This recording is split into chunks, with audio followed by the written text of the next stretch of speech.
Hello Yu-Gi-Oh players and welcome to Yu-Gi-Oh! Business Casual. I am your host, the RJB0, so I am discussing the cards that everybody else has already been discussing from Dragons of Legend. The next one I want to talk to you about is Kuribandit.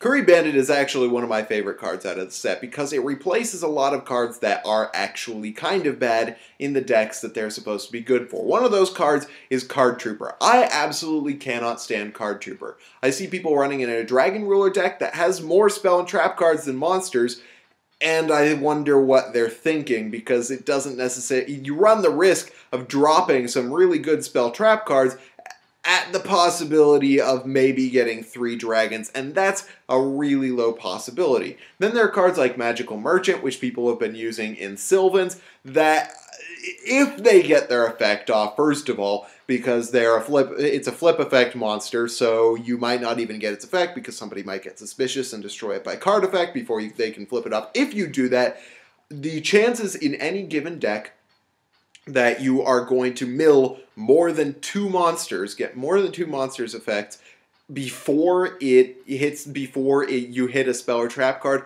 are very, very low. The reason being because in the kind of decks that use Magical Merchant, unless you're running like a almost completely Monster Mash deck, then you are probably going to have a fairly 50-50 monster to back row ratio, which means that you're more than likely not going to mill more than 2 cards before you get to a spell or trap card. And that's in kind of best possible cases.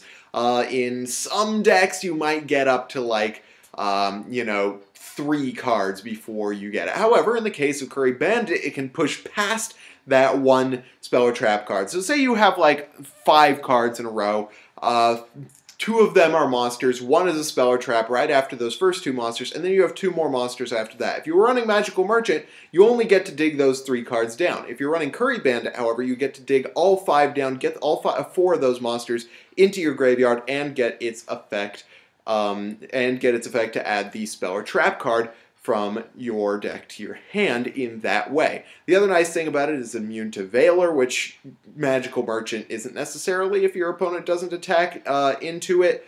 It's just a super good card in my opinion. So what are the decks that I'm planning on running Kuribandit in? Dragon Rulers is my big choice for Kuribandit. I understand that it is not a dragon or an elemental card. However, it does load up your graveyard with dragons, and there are always going to be spell cards in the Dragon Ruler deck that aren't going to do you much good in a certain period of time. For instance, if you know you don't have the correct monsters in your hand and you reveal a trade-in with Kuribandit, you can choose to mill that in favor of maybe something like the Dragon Shrine that you revealed, which is really, really nice and is not necessarily something you can do with Card Trooper, because if you mill the trade-in and the Dragon Shrine, in that case you lose both of them and you don't get that choice. So I'm probably going to be trying to run it in Dragon Rulers so that I can justify running more dragon fodder, and then Light Sworns is a distinct possibility, especially if you're running the Ruler Sworn build, because you can just ensure early game that you get those Eclipse Wyverns in the graveyard. I wouldn't necessarily advocate that, but that is something that you could do. Sylvans are another deck that can really benefit from this card.